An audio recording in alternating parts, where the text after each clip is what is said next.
Welcome to the Stop Over Drinking and Start Living podcast, where high-achieving, goal-oriented rebel women come to learn how to live a vibrant and fulfilling life without requiring alcohol to get through it.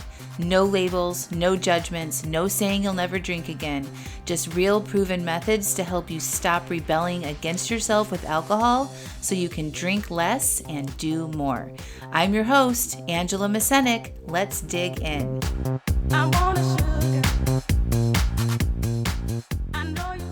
Welcome to episode 212, my Beyond Dry January class.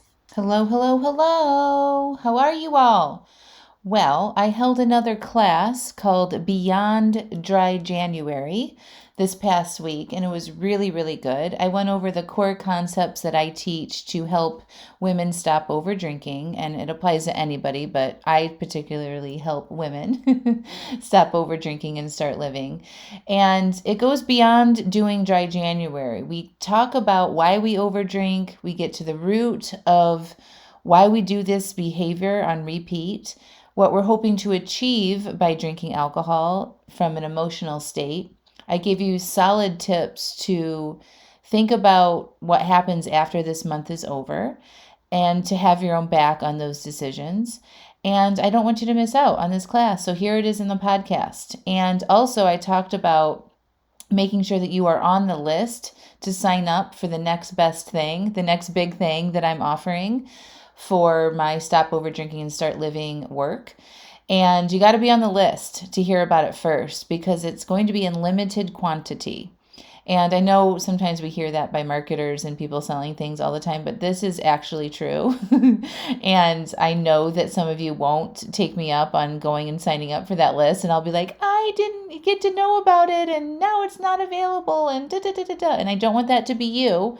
So make sure you go to angelamascenik.com/what's next. So that would be angelamascenik.com/WHATS-NEXT. What's next? We'll also link it up in the show notes, but make sure you just do that right now so you don't miss, so that you will be on that list and you will know and have the first opportunity to get what I'm offering. And it's going to be good, y'all. It's going to be awesome. It's going to be fun. And it's also going to be affordable. And I don't want you to miss it. So enjoy the episode. And if you want to sign up for the final Dry January class that I'm doing at the end of the month, make sure you click through and sign up for that. It's going to be on Sunday, the 29th, I believe, at 4 p.m. Eastern Time.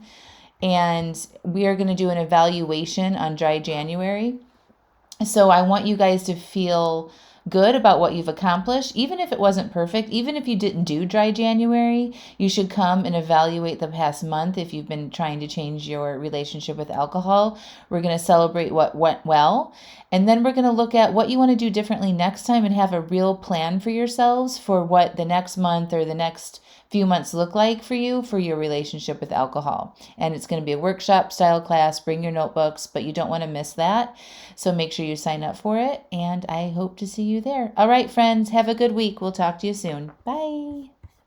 Welcome to Beyond Dry January Masterclass. I am so excited to be here today. I've been really, really loving teaching these classes throughout this month for supporting people who want to do Dry January to even if we're decided not to do Dry January, like all of my classes have been really helpful for people to understand their relationship with alcohol more, to understand why they're drinking, tools to, if they don't follow through on their plan, and how to get back on track, and how to support ourselves during our mission to drink less alcohol. So I just kind of want to get a pulse check on where you guys are. If this is your first class with me, I want you to just say first timer in the chat. Okay. If you are doing Dry January and you have committed to doing Dry January, hi, Lisa, welcome. Hi, Amy, welcome. If you're doing Dry January and you've been doing Dry January all month, I want you to tell me in the chat, I'm doing Dry January. And then the other part of this is if you've wanted to do Dry January and you have failed, no shame. I want to know who has committed to it, but it has maybe had some drinks and like has said fuck it, or one of those options, right? Or maybe they had some drinks and then they're back to dry January. So let me know in the chat sort of where you are. Meg, you're doing drier January. Nice. Hi, Lisa. Going back to dry January, messed up 2 times, but back on track. Catherine, 18 days in. First timer, week late for dry January. Never too late. Hi, Holly. Welcome. You could also just decide to pick up dry January right now, no matter what has happened in the past, 15 days. You can decide to be alcohol free for the rest of the month if you want to. We're going to talk about that a little bit. Okay. Okay. Doing dry January, got off track, trying to get back. Perfect. All right.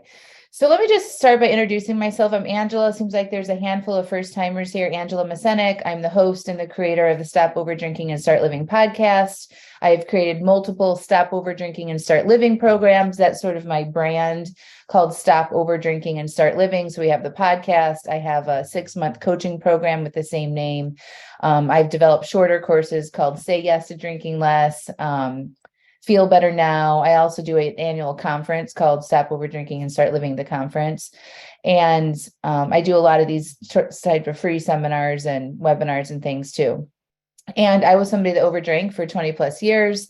It kind of creeped up on me. It started with partying in college. I would never label myself as somebody who was like an over drinker. It was more like I'm a partier and I enjoy having fun and being with my friends and socializing. And then as I got older and I got more into professional roles, it started creeping in. So it would become entertaining after work on a Tuesday, or stopping off for happier hours with my colleagues, or I did pharmaceutical sales for a long time. So I would entertain and take doctors out for dinner and host speaking events and things like that, where a lot of alcohol and food were involved. And so I got into wine. I lived in California. We had wine club memberships. My husband and I got married in a winery in Sonoma. It was very entrenched into my identity and into my lifestyle, and I overdrank a lot. And I would try to cut back and say I wouldn't drink, and then I would find myself, having wine at the end of the day and all of that. I also dieted for my entire life, and I was on one extreme to the next, like raw juice cleanses to, fasting to Atkins to any kind of diet you can imagine. I have done it. And in that dieting journey that I had, I would include alcohol in that as a way to lose weight. And it was just a very sort of tumultuous cycle that I found myself in for years and years and years. And then as I got older, I had 3 kids. I had a lot more responsibilities in my life. I definitely started using alcohol as a tool to manage my anxiety and my overwhelm and my resentment and my anger and all the things that, kind of stacked in emotionally. And I found life coaching eventually, and life coaching helped me understand myself and get to the root of why I was drinking, why I was using food to make myself feel better, or what I thought about. I had a lot of body image issues and whatnot. And life coaching helped me learn about myself. I understood myself so much better. And I healed that relationship with food and alcohol. And then I became on to, it changed my life so much in so many compelling ways. I went on to become a life coach, a certified life coach. And now fast forward, I'm approaching my 5th year in business, and I've coached hundreds of women to change their relationship with alcohol. My impact is very large with the podcast and all the free things that I do too. I know this work intimately because I've been there. And so I just want you to know, if I can do it after 20 plus years of up and down, up and down, up and down, you can too. So even if you've been with me for a while, this is your, 10th class that you've taken with me, maybe I've coached you even, I just want you for today to just believe in yourself. Like, even if you've lost your belief in yourself, or you're doubtful about what you can do if you've had some slip ups, I just want you to know that that's normal. Slip ups are normal. Going back to our old ways is normal. And it's what you do when you slip up and how you treat yourself and how you talk to yourself that is able to propel you forward to get you back to where you want to go, or keeps you stuck. So it's not so much about counting days or doing challenges or focusing on just not drinking and hiding from the alcohol or whatever it is. It's what you do when we fail, and getting to the root of why we're drinking in the first place, and giving yourself time and space to solve that. Okay. So that's kind of what we're going to dig into today. And I'm so glad you're here. Again, close down any apps, Facebook, phone notifications and give yourself the next hour or so to really dig in and hear what I have to say, ask questions, know that you're in great company. This is a safe place for you to share, what's going on with you and where you need the most support. Okay. All right. I'm going to share my screen and get organized here. Okay. Let me see. Do you guys still see me? Okay.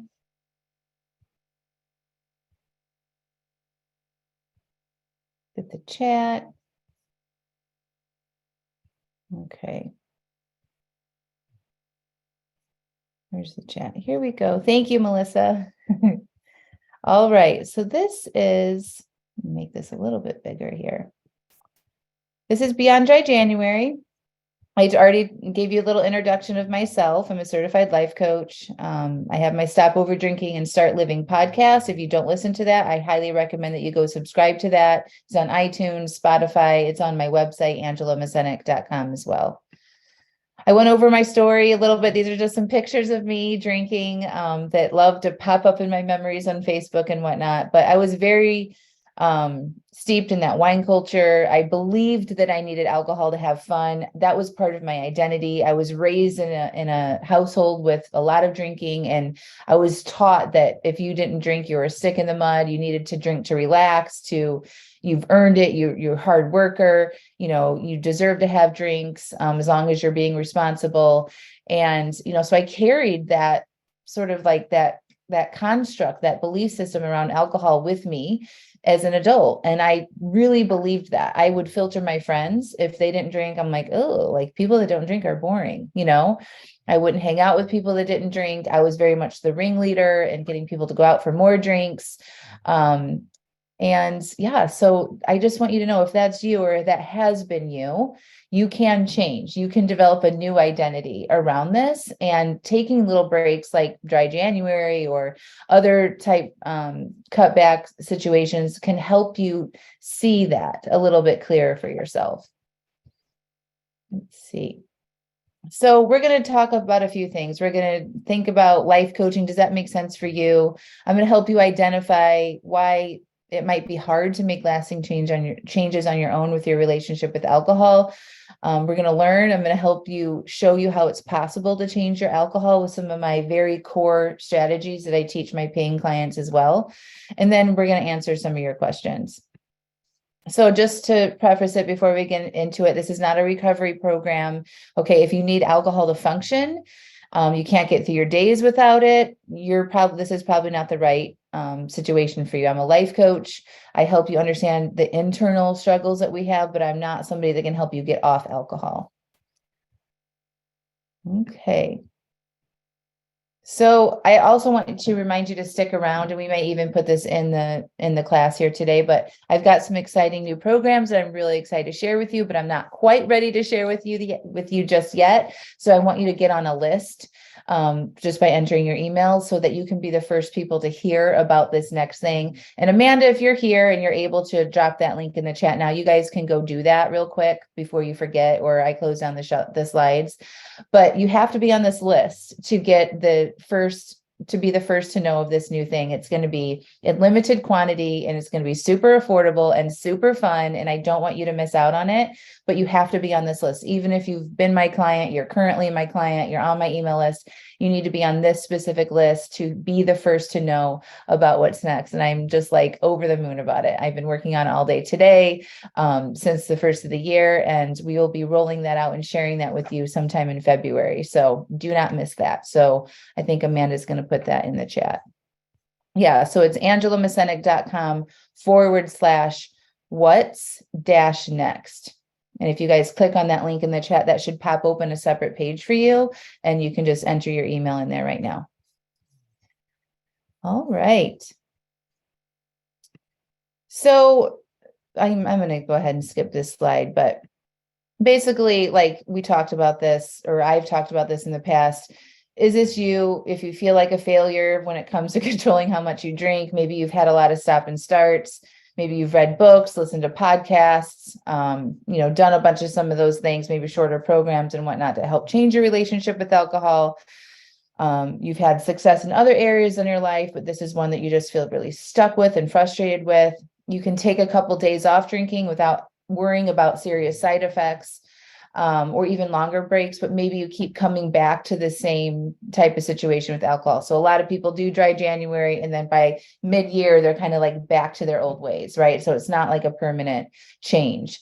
And then you might be scared of changing your relationship with alcohol because you think it's going to be really hard, or you're going to have to feel deprived, or your family and friends are going to, push back on you. There might be some fear around it as well. So if you identify with any of that, you're in the right place. So before I get into some of the beyond dry January tactics, I just want to give you an overview about why we overdrink. And I think this is really, really important. And I really want you to pay attention to me on this. Okay, so it's not just a habit. Habits are formed because of repetitive behavior in response to how we're feeling. So all human behavior, this isn't something that, is not true or something that I made up, but human behavior is our actions that we take based on our emotions. Okay, so our emotions, our feelings drive our behavior. That's human behavior. Okay, so we have a feeling, and that feeling motivates us to go do something. Okay, and that's always running. That's our sort of our automatic system that's always running from the time we wake up in the morning until the time we go to bed. So when we overdrink, it's because we're seeking to feel an emotion that we currently don't feel in the moment when we drink. Okay, so let's just say you're doing dry January and you're 10 days in, and then it comes Thursday afternoon and something happens unexpectedly, and you're just like, maybe you got a call from the school, or maybe you got a car issue, or, something like that. And you're just like, right. And you feel stressed out about it. And then you come home and you're like, I just really need a glass of wine. Okay, that's you being in response to your emotions, feeling stressed, overwhelmed, tired, exhausted, right? Those feelings are, and you have a cue when you feel that way in your mind that's like, ooh, we don't like this. We need to go fix it. And if you've answered that call in the past and go drink, then you've trained your brain to go seek alcohol again when you have a similar feeling. And so then we go drink. That's the act of drinking. Okay. So when we drink from that place, we tend to need a lot more alcohol to get to the desired feeling state that we want than we want. Okay. So if we're feeling overwhelmed or stressed, that's just an example. There's all sorts of feelings to drive our drinking behaviors, but if we're feeling overwhelmed or stressed and we don't like that and we want to escape those feelings, we think things like, I just need to take the edge off. It's been a long day. I can't handle this.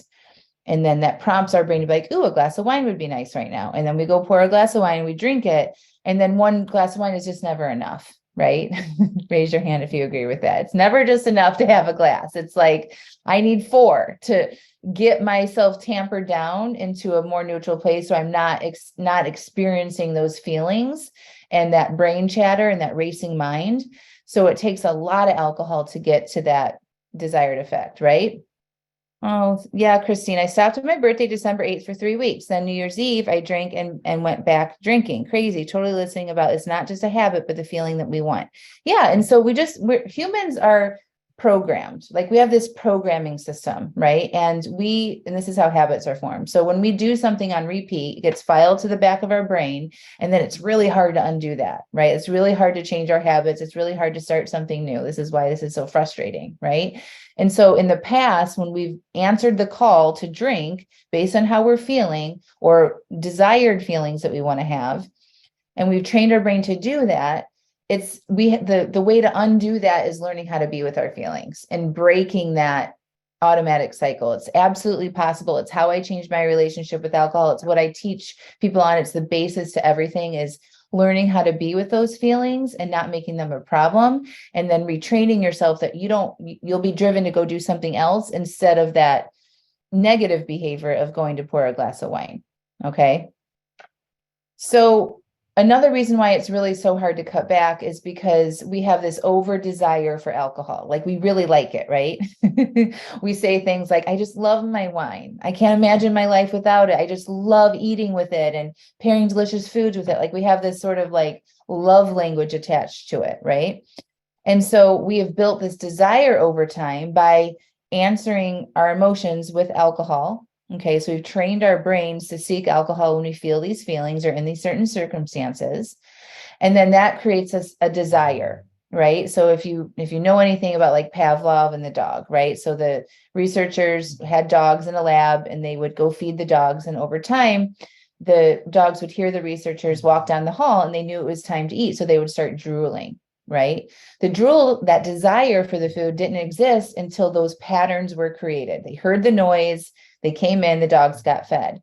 Well, they wanted to see if they could reduce that desire to get rid of that drool. So they would walk down the hall and they wouldn't feed the dogs, and the drool went away, and they reprogrammed that. That's exactly what this is like for alcohol. It's like we are getting cues, like environmental cues, circumstantial cues, all these things are emotional cues that says, ding, ding, ding, go get a drink. And then when we answer that, we create more desire for it next time. Okay. And a lot of this time, sometimes it just creeps up on us. And now it's like, it feels really hard to cut back. This didn't happen overnight. This happens with repetitive behavior. Okay. And so we don't know how to handle that want, those urges, that desire for it. It's just like we're salivating over it sometimes, right? So we don't know how to handle that. And so we give in, we white knuckle, or we resist, or we hide, and we're not really addressing the desire or those underlying needs that we might have for our emotions. And we give in and we feed that desire even more. There's also stigmas and labels around having issues with alcohol that everybody's ashamed about. And so we have less of a motivation to share with our family and friends, like this might be something we're struggling with, and we don't want that label attached to us. So we hold back on getting the help that we need. And then just saying that we are not going to drink, or putting ourselves on a drink diet, or saying I'm just doing dry January, those things don't help you create permanent change, because you're not getting to the root of why you're drinking in the first place. So this is why it's a lot of this little challenges and dry Januaries and things, you find yourself coming back to where you were before. Does that make sense? So if you guys wouldn't mind, just sort of type in where you are with your alcohol, what's going on with you. Let me know, if you've had success, if you're struggling right now. Just a few sentences about specifically your areas of opportunity with changing your relationship with alcohol.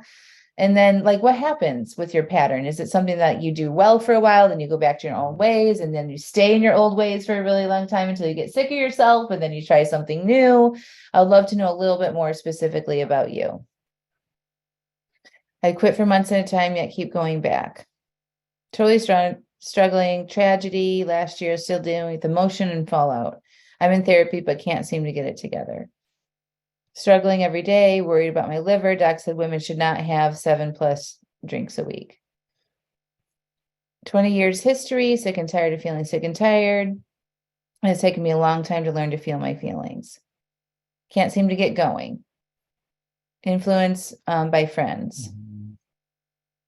Kids, and starting to get hectic. I drink daily for relaxation after a long day, and one is never enough, right? Can go a month and go back to original consumption. Okay, great. And then another damp January. Okay. I personally don't love the term damp January, I gotta say. It just sounds like drab, or like a wet blanket. I'm like, it's just okay to not do dry January and to plan your drinks, right? All right. Thank you for sharing all of that. Okay. So beyond dry January is looking past this, right? Whether you're doing dry January or not, I teach how to have a drink plan. I'm going to talk to you about that, but making intentional decisions around alcohol. So right now, a lot of you are making an intentional 30-day decision to not drink, right? Or some of you are maybe considering taking a few days off, or maybe we're just starting here. Like, you want to cut back, but you haven't started yet, right?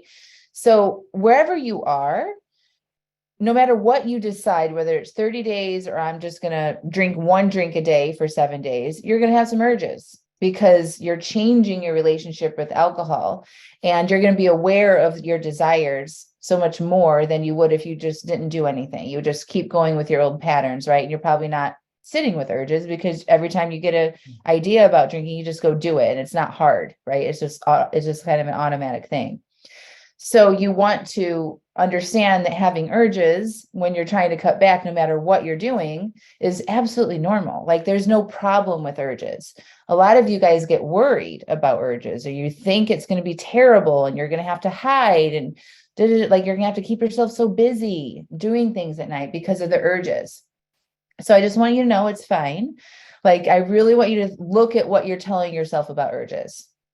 Like, what do you tell yourself about urges? Put it in the chat right now. Ooh, you think urges equal weakness. Interesting. You don't like them. I always give in to them. Something is wrong with me. Urges are hard. Yeah. So this is normal that you guys think that, by the way.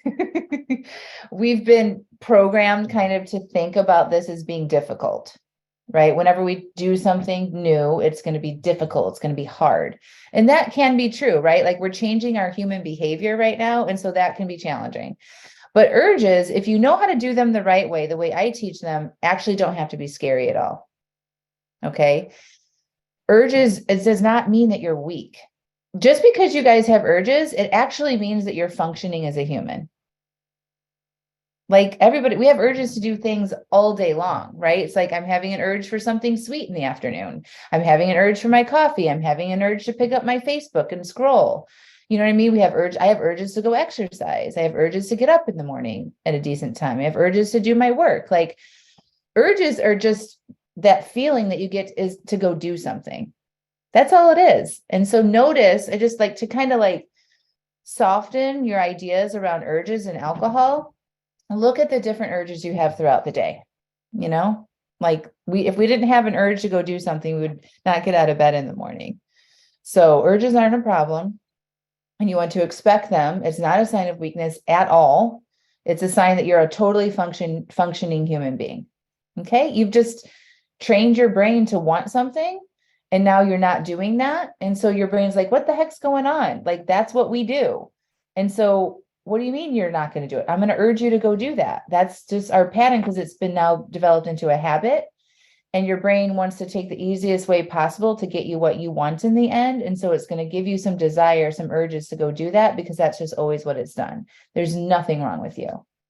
And even if you give in to the weakness if you give in to the urges and you feel weak about that, there's also nothing wrong with you. This is just our human design. Okay.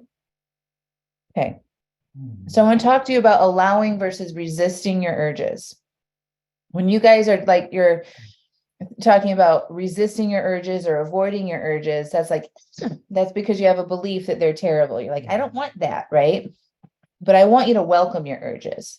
Like really think about tonight, if you're not drinking and you have an urge for alcohol, or you might have an urge for alcohol, you're like, I'm going to welcome that in tonight and see what happens. Because when you welcome the urge, you're like, yeah, I expected you. I have programmed my brain to want alcohol, and now I'm not drinking it tonight. And so I might have some desire for it. That's absolutely normal. I'm going to breathe through that. So what you want to do is you want to recognize that you're having an urge. Instead of just like letting it drive you into the pantry, you're going to stop and say, oh, I'm wanting alcohol. I recognize I want alcohol right now. And then, oh, where do I feel that in my body?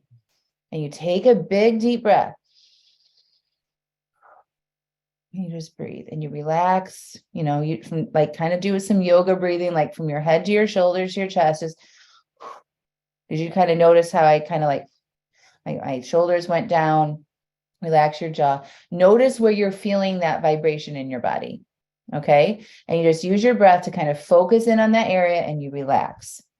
You don't want to think at this time. Okay. So it's like you're thinking about alcohol. You might have some chatter. You say, oh, I'm having an urge for some alcohol. I'm not doing that. So let me go in and do what Angela says and allow this urge and this desire to be here with my breath.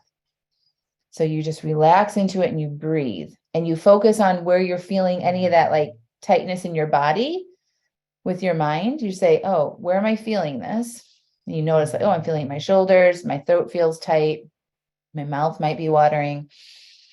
And you use your breath to focus in on those areas and relax around those areas. Okay, that's processing. It's like kind of like use your breath as like a little machine to kind of break up that urge and that desire that's in your body right now.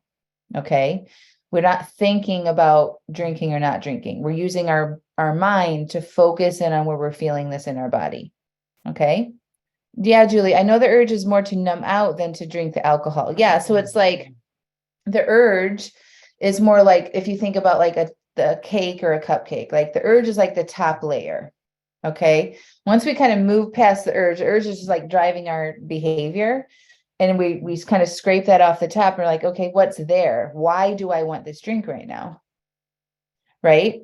And a lot of you will say things like, because I'm bored, or I had a bad day, or I just want to relax. Those are those feelings that are like that cake layer now.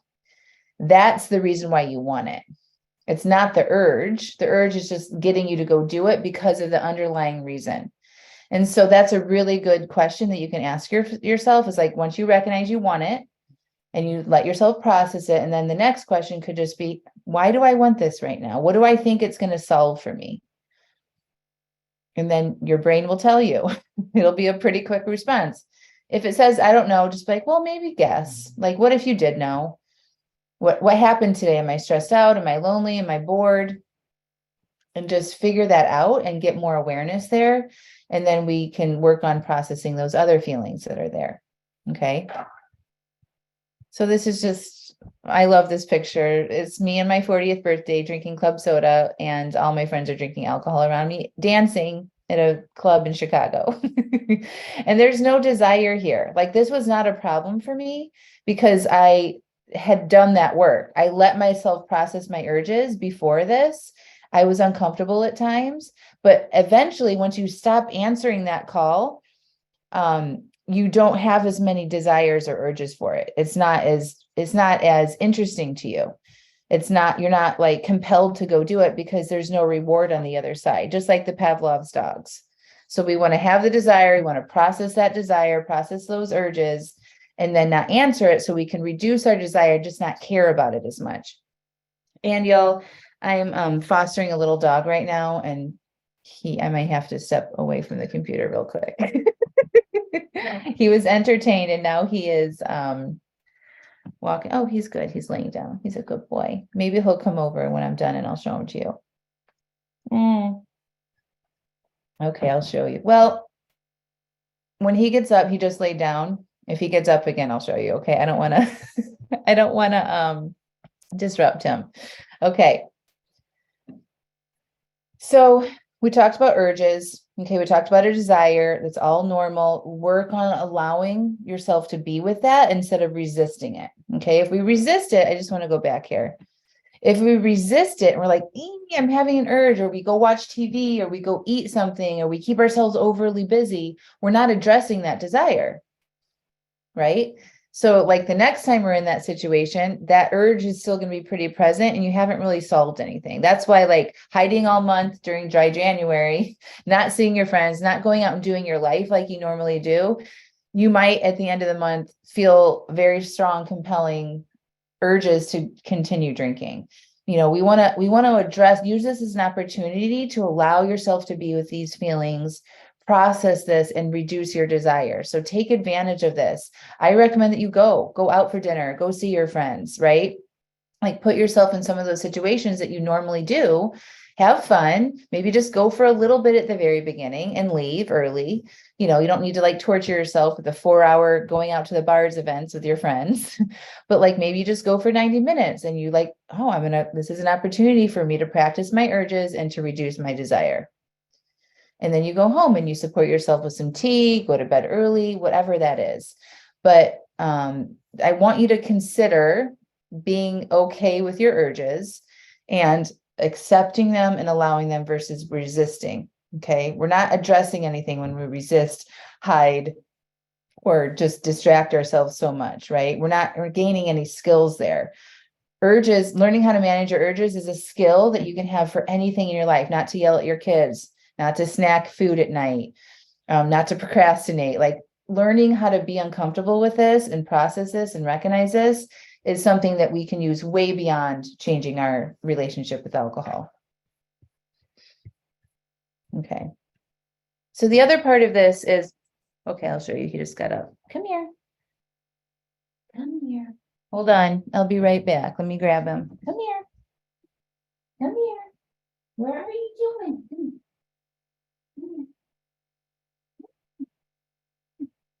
here. Good.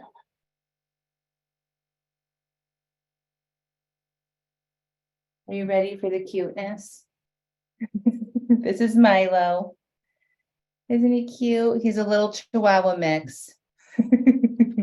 He's a good boy. He's a good boy, but he's not potty trained. So I have to keep a very, very close eye on him, but he's very sweet.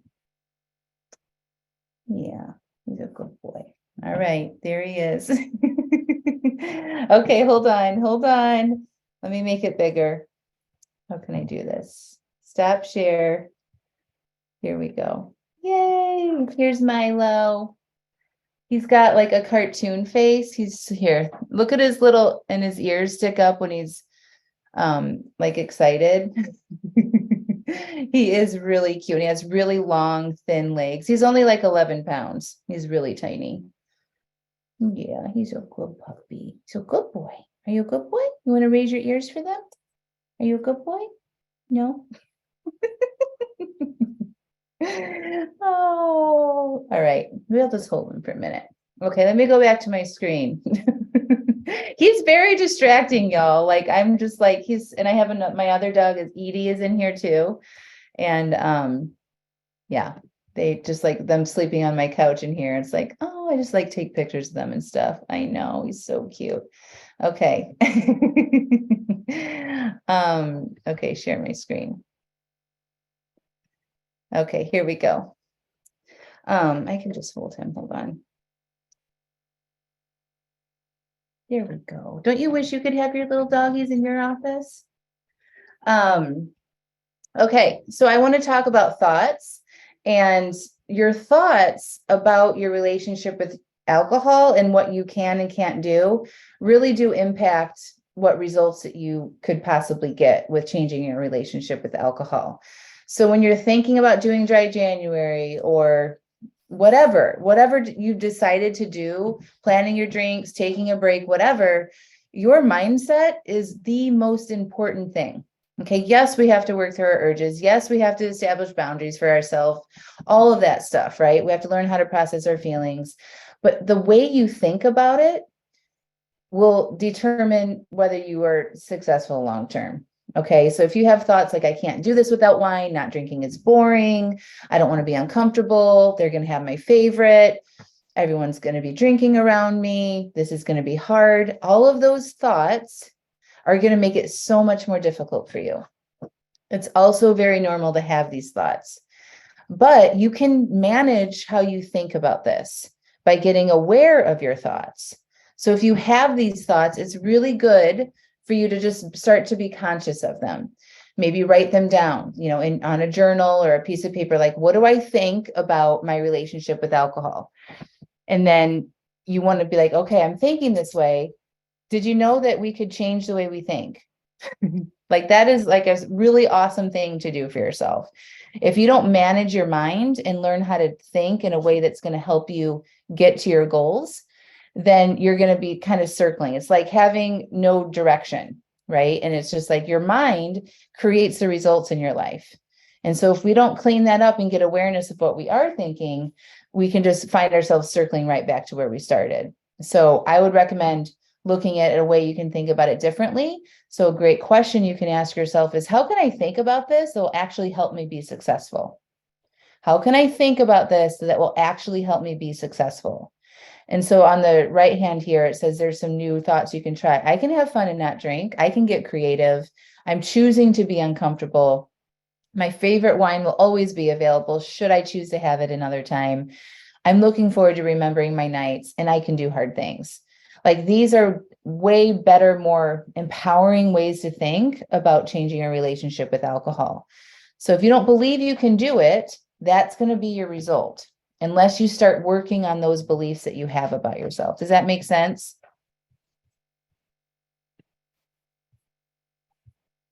Let me know if you guys have questions on that. So this is really helpful to have a coach or somebody to help you see how you are thinking and how it's creating the results in your life. So this is what I do. Like during coaching calls, people come on and they're like, this is what's happening. These are my thoughts. And I'm like, okay. And like, I help them extract their thoughts and help point their mind in a direction that is going to be more helpful for them to gain the results that they want. And a lot of times, even me, like I have coaches and things, it's like, sometimes we just don't see that it's our mind and these stories that we tell ourselves. So we need somebody like support to kind of help us dig through that a little bit and put us back on the right track. There's no shame in asking for help, no matter what it looks like for you. This is hard. And we have these ingrained belief systems, not only just about alcohol, but a lot of different things in our lives. And having somebody help you navigate that is super, super helpful. So don't dismiss getting support for this type of thing either. So regardless of what you're doing, dry January or not drinking Monday through Thursday, or just trying to only have 1 or 2 drinks a night, you get to decide what that looks like. You get to decide what your relationship with alcohol looks like. There's no more virtue. Like you're not a better person if you're drinking less or drinking more. You're not bad if you decide that you want to drink more than somebody else. You're not better, okay, if you decide you want to drink less or abstain. The only thing that you want to do is really learn how to check in with yourself and decide what is best for you. What is it that you actually want? And then to listen to that and then go execute. And then we can evaluate it and then make changes going forward. But really, you know what's best for you in your life. And life coaching can help you learn how to get that out of yourself, how to extract what's the best thing for you in your life so that you can look to yourself for the answers for anything instead of needing external validation, somebody else to tell you what to do.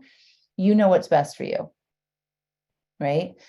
And we definitely, like before life coaching, I didn't know that. That's why I followed all the different diet programs and detoxes and cleanses and all the things. It's because like I thought the answer was out there, but really the answer is in here. I know what's best for me in my life. And I am somebody that I can teach you how to find out what's best for you inside too. You know, our society programs, especially women, to not be able to think for ourselves and to think, I need to do that. They're doing that. I want to follow that plan. You know what I mean? Instead of like, what is actually good for me? That's what I want to do. And then you do that. Okay. And finding that within yourself is the best solution. You know, it's definitely helps to have a coach or a guide or something like that to help you learn how to do that. But when you come to the conclusion that this is the best thing for you, then you are way more likely to follow through on it than following somebody else's advice that may not be as good for you as what you can find on your own.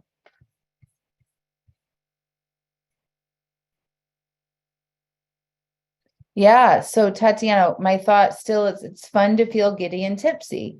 Yeah. So you guys need to think, you know, Tatiana, we've talked about this before. Like, is that the full picture? Is it always fun? Like, is it fun the next day? Is it fun later that evening? You know what I mean? So if you don't think the whole thing is fun, then I would start changing that thought.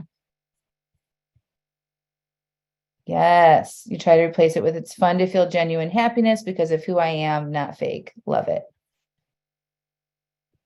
All right, so I want to talk about the planning because this is something that you guys want to do, whether you're doing dry January now or you've tried to do dry January this month and you've, gone back on that. Planning is going to be everything, no matter what sort of challenge or thing that you decide to do with alcohol going forward, especially if you are committed to doing dry January and then you don't really know what that looks like after this month is over. This section on planning is going to be very important for you. He laid back down. He's a good boy.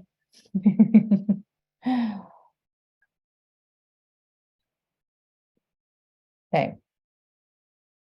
So one of the big boundaries that I have for myself and I recommend to my clients or anybody that listens to the podcast or takes my classes, you want to plan your drinks at least 24 hours in advance. So a very hard boundary that you all want to have with yourself is that we do not make same day decisions around alcohol. You do not wake up in the morning and say, and then get an invitation to dinner, and then you go out to dinner and you drink that night. Okay. Because when we make same day decisions, It's usually because we are driven by our feelings. If you make outside of that 24-hour window decisions, you're engaging the higher part of your brain that you can think through, think into your future. You can engage with your goals. But that in the moment type brain, that lower part of your brain that just wants what it wants, if you do that within that 24-hour window, you're likely more engaging with that sort of like old part of you that has those patterns and habits and wants to escape your feelings and doesn't want to be uncomfortable. So hard boundary, really try to commit to that. I do not make same day decisions around alcohol. So you want to plan your drinks at least 24 hours in advance. I recommend you make a weekly drink plan. So like at the start of the week, or even just now for the next 7 days, you decide what that looks like for you. If you're going to be drinking, or if you want to put a certain number of drinks on your plan on certain days. Okay. Does that make sense? Melissa, tell me more about that. You said, I find it's hard to be accountable to myself in this way, much easier to uphold and be accountable to others. What do you mean by that? Are other people preventing you from not drinking? Because I think that's what people want. I think we have this idea like it's easy, like for our kids, let's say, I coach a lot of people that have grown kids or young kids and they drink too much in front of their kids and there's issues with it. Okay. And they're like, well, my kids want me to change. It's not good for my kids to see me do this, or my kids have said something to me about it. And so we want to be accountable to them. Right. And that's awesome that you want to change your relationship with alcohol to have a better relationship with your kids or to model better behavior to your kids. But it's not motivating enough for us to want to change. This has to come from you. Okay. And when it comes from you, like I was talking to you earlier, your internal drive and learning how to be accountable to yourself is when it's going to become permanent. But when you're doing it for somebody else or some external reason like that, we always go back to our old ways. It's just not enough because we don't find that within ourselves to want to do that work. Got it, Melissa. Just being accountable to self is harder than to other commitments outside of myself. That's a belief that you have right now, Melissa. That's a thought that you believe.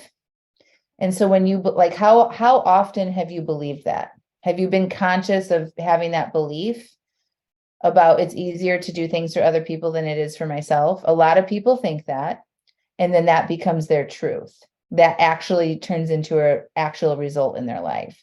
So I would work on that one. Right? So maybe you shift it to, I'm working on making myself a priority as much as I do other people. I want to make myself as a priority like I do other people in my life. Okay. Instead of just saying it's easier to do for others than it is to do for me. That's not going to get you very far in learning how to hold yourself accountable, right? You're welcome. Yeah, I can see that telling someone else out loud can help me keep accountable to myself. Yeah. So thank you, Melissa, for all of this.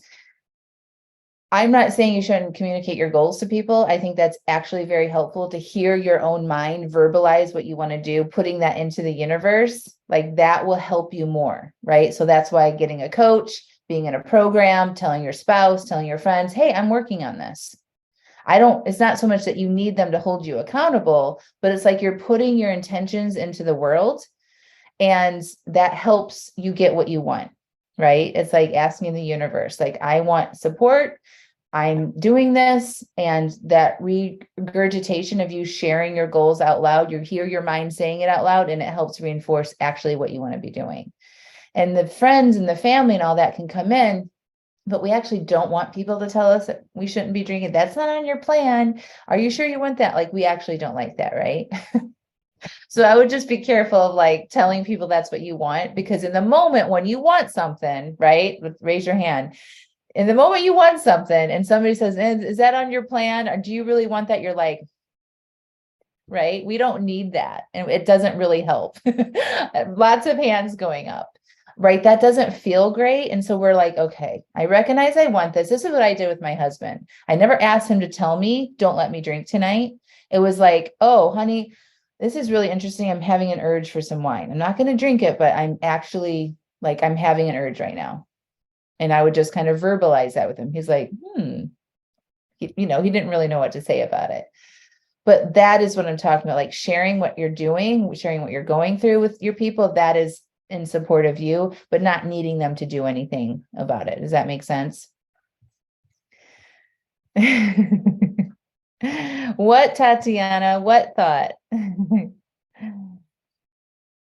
Ooh, you hate the food and the wine police. Right. Like we police ourselves enough. We don't need anybody else to do that for us. Now, if your husband is somebody or your spouse is somebody, your friends are somebody that like are constantly showing up, hey, I brought home your favorite wine tonight. It might be helpful to be like, hey, I love that you're bringing me wine.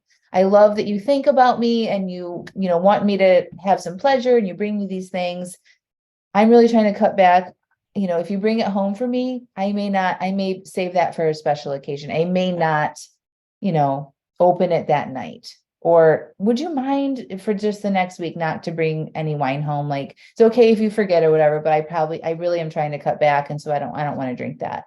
Like that would be a really sort of like, thank you for the gift. And heads up, I'm working on this and I probably won't be drinking it, or it may not be the same day. Yes. Self-priority. Yep. So when we're coming, even for the rest of the month, recommit to Dry January. So I would recommend you writing out that plan, like for the next 7 days, no wine, or no alcohol, right? 0, 0, 0 on your drink plan, right? For the rest of the month, if that's what you want to do. If you're not doing that and you want to just start cutting back, decide what that looks like in the next 7 days. And remember, there's no right or wrong here. You get to decide what that looks like. But think about what kind of relationship you'd like to have with alcohol and try to make your drink plan closer to that. If you're drinking 4 drinks a night now, maybe you do 2. It doesn't have to be this big extreme thing. That's also something I wanted to touch on. At the beginning of the year, we all like to just jump in, not everybody, but a lot of people are just like, I'm ready for a fresh start. And they do all the dieting, they cut back on their alcohol, they want to start a fitness routine, and it's too much. What helps with long lasting habit change is baby steps and being willing to take it slow and stacking things. Like get really good at following through on your drink plan for a week. If it's 0 or if it's 2 or 4 or whatever you put on there, I'm consistent. I'm following through on myself. I'm gaining trust with myself. And then if you want to change it for the following week, go, put a little bit less on there and keep going that way. Instead of just, going in hard and then having failures and then beating yourself up and then just not doing anything, right? That's that stop and start cycle again that doesn't get us very far. So baby steps. You guys, a lot of you have been struggling with this for years, decades, right? And so it's time to start thinking about doing it differently. What's right for you? You get to decide what that looks like. There's no right or wrong. Just ask yourself what would feel really good to do for like the next 7 days with alcohol, and then do that. Write it down, work on your urges, look at your mindset, and repeat. Okay. It doesn't have to be so complicated. It doesn't have to be so hard. Okay.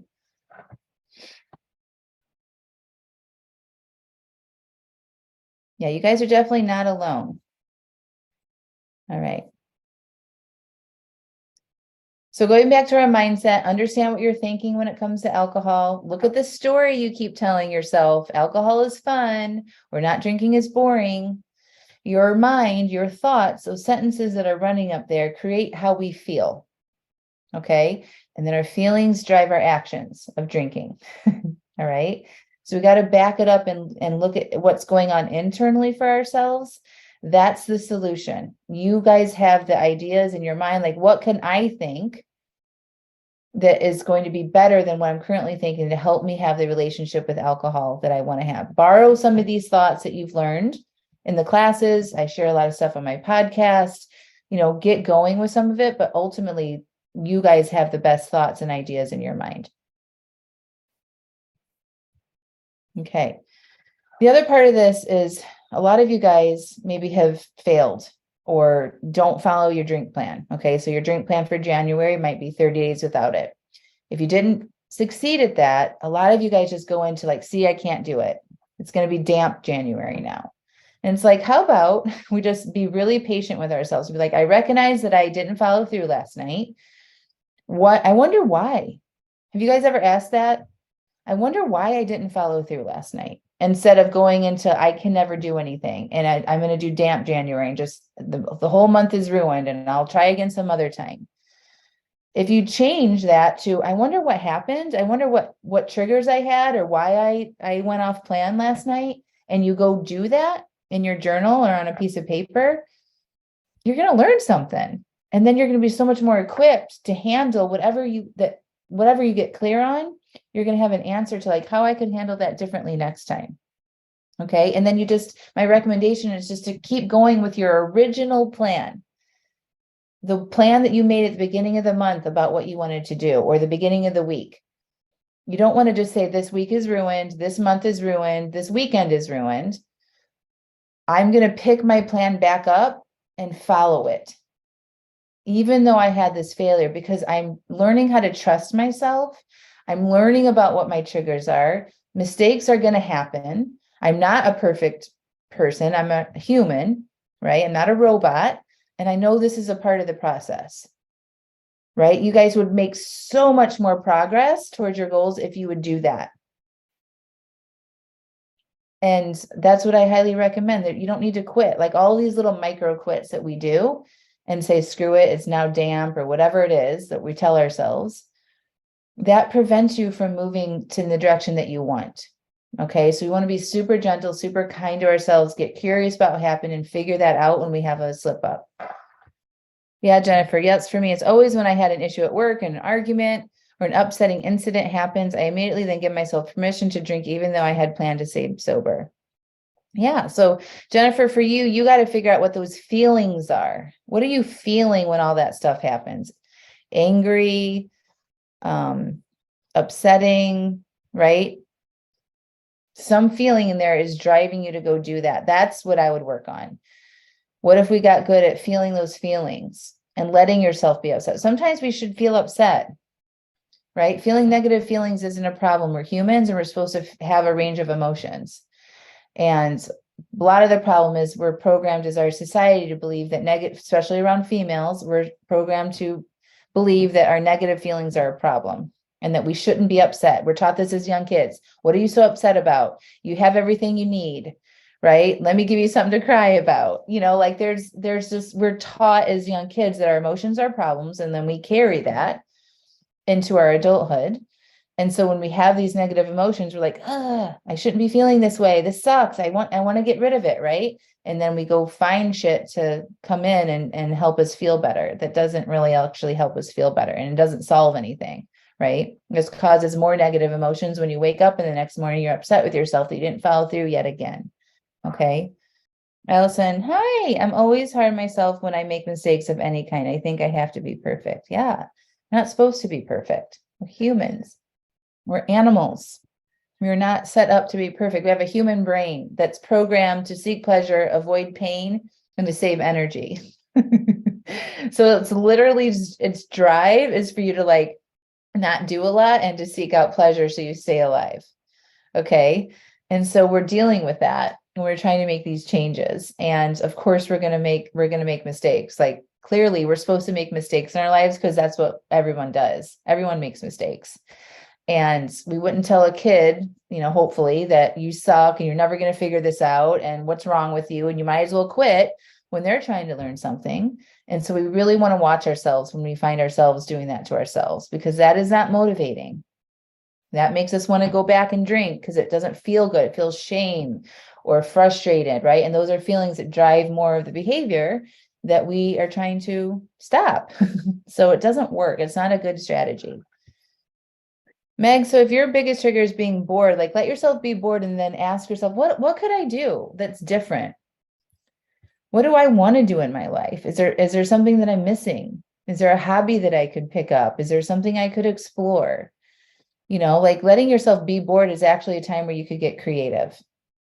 Maybe you go outside for a walk and think about what you want to do, or, like try to think of that in a different way. Like there's other ideas that you can come up with besides drinking and scrolling on your phone. You're a smart person. We are all very smart and capable. Don't forget that. We've done a lot of big things in our lives, right? Like we've overcome a lot. We've accomplished many things.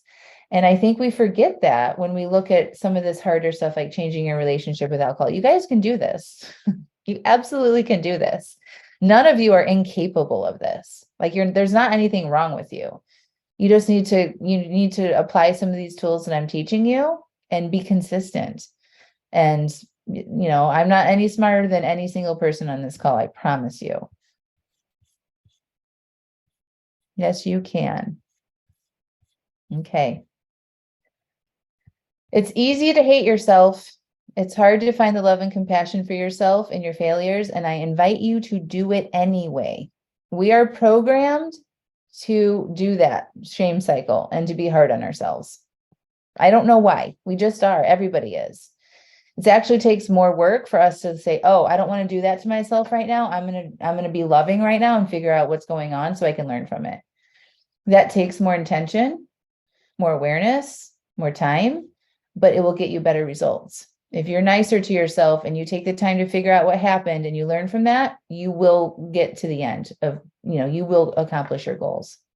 So here's just a little before and after me. Rainbows all the way. Okay. So that's what I got for you all today. So I don't want you to be worried about dry January being over, or, if you made a mistake during dry January or what's next.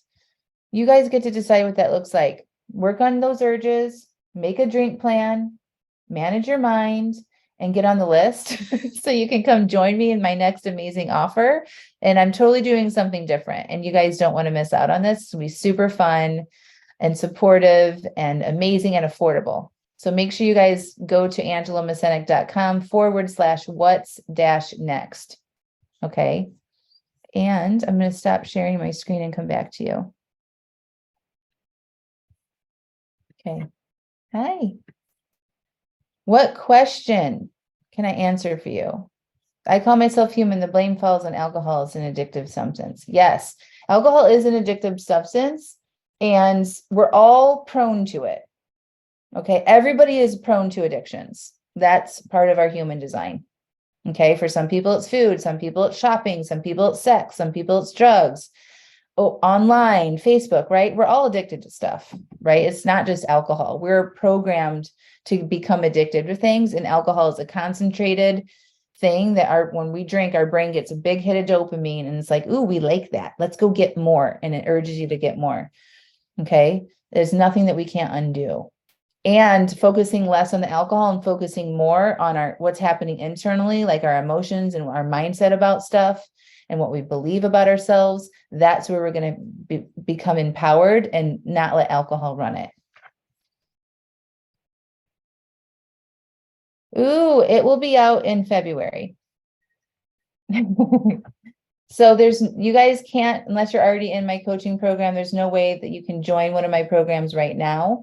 But you can listen to the podcast. We've got all of our dry January classes. I'll probably be doing a couple of free things next month too. But just start with the basics, learning to play, process those urges, planning your drinks. If you make a mistake, go do the evaluation. What happened? What can I learn from this? And how can I move forward? And you will get very far. And then you'll be on the list to hear what's next. And it's going to be super, super fun. And it'll probably sell out in 24 hours. That's my guess. So you got to be on the list. Oh, you're doing Lent with your very supportive friend. Plan to carry dry January all the way over to the start of Lent. Good for you, Lisa. I can't wait to tell you guys about what's happening next. I'm super excited. All right. We can stay on for a couple more minutes. What other questions can I have for you? Do you guys feel prepared? Do you feel like you have more in your toolbox to handle the rest of this month and kind of what's after dry January? If you feel like you're missing anything, this is your chance to ask me questions or dive deeper on one specific area. If my boyfriend tells me he drank, I want to be on the same page. How do I not? It's a great question, Christine. So I think you just need to recognize when your boyfriend says, I drank, or I want to drink, and then you recognize, oh, that triggers me to want to drink. So just recognize that, right? So when he does this, I want to do this. And what you want to do is like, okay, so what is my original goal? Because really that's just a trigger. That's just, an in the moment response to what he's doing. And remember, we don't make decisions, same day decisions. Okay. So you have to back up to what was my original goal? Why did I make that original goal? What was my plan? So goal plan, I'm using that word interchangeably. So if your goal was to do Dry January, your plan was to do Dry January, or even just in a very acute time period, if your goal or plan was to not drink that day, that happens, you just want to remember that, okay, I recognize that my brain is triggered right now because he's doing something, and that is a pattern that we probably have had together. It makes sense that I want to do it too. But I remember that I have made a plan for myself, and there's no alcohol in that plan right now. This is an opportunity for me to process and feel my urges and to honor myself. And to really, like, it's hard because you're in the moment, you're in that trigger because you've been prompted to think about it in that way, because that's probably what you've used to been doing. Your brain is going to want to try and convince you that it's a good idea. Okay, so that's why we don't want to really engage with these same day decision type stuff. And so it might be hard for you to recognize, no, that's not, like, it might not feel true for you to say that's not really what I want to do, when the truth is, in the moment, you do want to because you're being triggered. So go into your body, process and feel those feelings, make yourself a mocktail, maybe, have some nice drinks and things and teas, like get all the nice supportive drinks that you want, have those in your home, and be like, oh, how can I be with him and be with him and have maybe a nice non-alcoholic drink with him? And I can still connect with him in that way. Does that make sense? List of non-alcohol ways to reward yourself besides food. I think you guys should write down that list. What are some ideas that you guys have that would be rewarding for you? What do you like? What do you like to do? How do you like to spend your time? Right? So, I mean, I have all of my things. I love going for walks with my dogs. I love having a nice comforting cup of tea. I love taking my nice bubble baths with my Lush bath products. I love washing my face and putting on really nice skincare. Those kind of things are rewarding for me. Getting a good night's sleep is rewarding. Going to bed early, wearing really nice pajamas, having nice sheets. Just like kind of like really taking good care of myself. Those are kind of like my rewards. Those are my regular type of self-care things, but that's pretty personal to me. And I've understood what I've liked over time. You guys know what's good for you. So I recommend you guys ask that question to yourself and then write down a list of things that you can do as rewards that don't involve food or excess, more drinking. Sure, Allison. So if you have an overdrink, you want to ask yourself, what happened? Right? So like, what was I feeling? What was I thinking in the moment that I chose to go off my plan? And maybe even like what went well? Like, so I had a plan, I did all of these things. Maybe I listened to Angela's podcast. Maybe I did some journaling that day. You want to highlight things that you actually did do to support your goal. And then what would I do differently next time? So you kind of have a little bit of a strategy. You're aware now of like what happened, like what you're thinking and feeling. Okay, so if that comes up again, what would I be willing to do differently next time? And then you have created a little strategy for yourself, and you're just so much more aware of your patterns and what you do in those patterns. Of course, we don't like to be called alcoholics, Anne, but we can't control what other people call us, right? So when they say that, that's an opportunity for you to feel, for you to connect and decide, I don't believe that that's me. And it's okay that they have their thoughts, even though I don't like hearing it. They can think what they want. I know what's true for me. And just acknowledge that, yeah, nobody likes to be labeled that way, right? Like that doesn't feel good, and that's okay, right? We can't control sometimes what other people say about us. So there's a question here about how many drinks is enough for me. The thing is, when you're working on your relationship with alcohol and you want to keep alcohol in your life, you're going to have to get good at it not feeling like enough. Okay, when we use that language like that's not enough, it's because we're trying to manage our emotions. We want to get so buzzed enough that it feels like that's enough for us. And when we're in that place, it's because we're using alcohol as a tool to escape how we're feeling and thinking. Okay, so we have to work on it not feeling like enough and being okay with it not feeling like enough and working through our urges after we've had our planned drinks. And when you do that, your desire will go down. So if you're normally drinking 4 drinks a night, and that is, you feel like that's enough for you, but you recognize that's too much, really, because you're not feeling good. It's not, whatever, like that's a lot of alcohol. And you want to move to like maybe 2 would be your ultimate goal. You have to practice having 2 and then being with the urges for more and learning how to be in that discomfort and processing those urges and getting awareness of your thinking and all of that. Inside my programs, I help you do that. So if you are here and you're in my 6-month coaching program, we have a special workshop called How to Stick to Your Planned Drink Amount and work on reducing your desire to get to that more of an appropriate amount of alcohol for you and what's healthy for you. You can do this, Holly. Melissa, the same tips for on vacation. Have a plan. You want to have your plan written out ahead of time. Visualize yourself being successful there instead of worrying how it's maybe not going to go how you want it to. Practice thinking about how it could go well and picture exactly what you want to do and how you want to show up for yourself there. So it just takes some intention, a willingness to be uncomfortable, letting yourself have those urges, building in some time for yourself while you're on vacation. If there's a lot of people going around, communicating out your plans to the people that you're on vacation with. Hey guys, heads up, I send a text. I'm not drinking a lot this weekend. I'm probably going to have drinks on Saturday. Whatever your plan is, communicate that ahead of time so that there's no in the moment awkwardness or surprises that you have to manage. And that gives them time to kind of process the information that you've shared with them. Those are my quick tips on the vacation, but that is something that I would just spend some time with, uncovering what you think about sticking to your plan on vacation. Right? Noticing how those thoughts are going to either direct you in one way or another, letting yourself be uncomfortable, work on those urges, and having a plan ahead of time. You're welcome. You're welcome. All right, friends. You're so welcome. Don't forget to sign up for What's Next. And we're doing one more class. So Amanda, if you're still here, put the link in for them to sign up for the last class, which will be that last weekend in January. And we're going to do an evaluation together.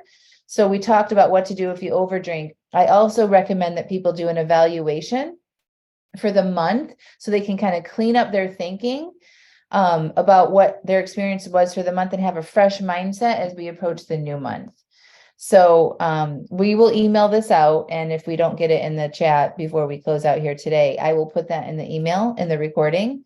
And make sure you get in on that class. That will be a workshop style class where we're going to be doing some writing and things together. And you will leave that class feeling good about what you've done, learning about yourself, and know exactly where you're going for what's next. Okay, so don't forget to sign up for that class. Oh, there it is. Thank you, Amanda. So click on that link that she just put in there.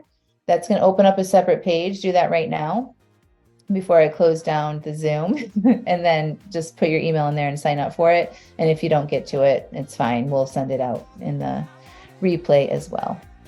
You're welcome. Hi, Regina. Oh, thank you. This was, yeah, it's a bigger painting. It says, I am it and you are it at the top. And that was done by Anna Drew. She's an artist in Indiana. I am it and you are it. That means we are the solutions to our stuff. Okay. Oh, the little one. Oh, this one.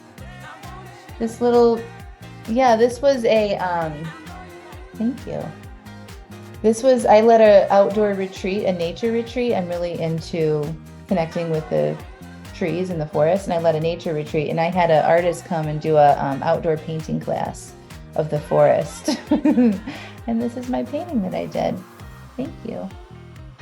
Kelly. All right, friends. You got this. Okay. Have a good afternoon. We'll talk to y'all later. Bye.